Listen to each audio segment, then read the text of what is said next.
Hey, it's Ben Kuzma from Province Sports, along with colleague Tony Gallagher. After the Canucks fell 2-1, Tony, game one of the Western Conference quarterfinal series.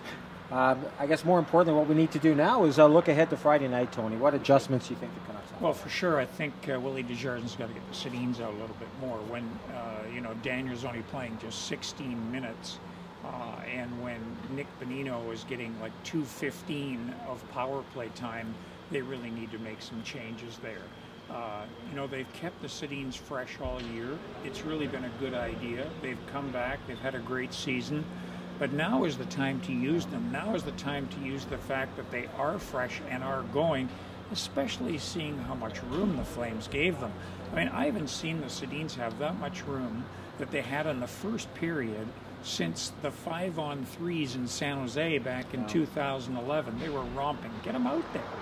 And it's funny, when they don't get going, I mean, I thought Radim Verbata was extremely quiet tonight. He was credited with 5 first-period shots. I'm not sure where they came from, maybe the cheap seats, but, we talked about that he has to be that guy, the trigger man, a 31-goal guy in the regular season. He's got to bring it in the postseason. That second line is invisible.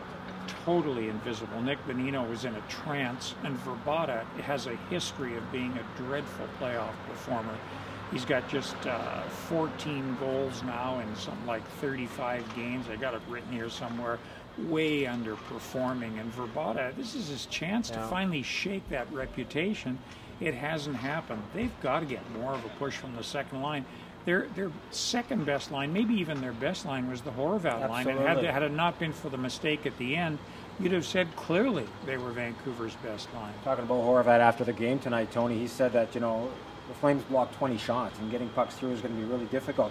You see what Jannik Hans was doing tonight. He was purposely looking for Bo Horvat, because Bo Horvat was one of the few guys who's actually getting to the net. I mean, if you're going to get pucks off the wall, you're not going to get pucks through them from the blue line. And I thought some of the things they can build on is getting bodies to the net and get pucks there, because that's the only way you're going to score in the postseason, and they didn't do enough of that tonight. Yeah, oftentimes you look at that stat for leading the league in block shots and you think, wow, this is John Tortorella's dream. But is it reality, or is it an aggressive stats guy in Calgary who likes to credit more block shots? But not at all. The Flames were full value for shots blocked. They were black and blue, I'm sure, as Bob Hartley has described them, and they were full value for that reputation, just like they were full value for that comeback in the third period. I'm a little concerned, Tony, because that's 24 comeback victories this year, 11 when they've trailed after 2 periods, and Bob Hartley touched on it in his press conference, talking about conditioning these young guys. I don't know so much of it was the Canucks giving up the odd man rushes, or that's youthful exuberance and maybe one area of the game that the Canucks are lacking. They better find a way to get a 2-goal lead on that club. I couldn't agree more, Ben. Ben Kuzma, Tony Gallagher. We'll see you Friday night.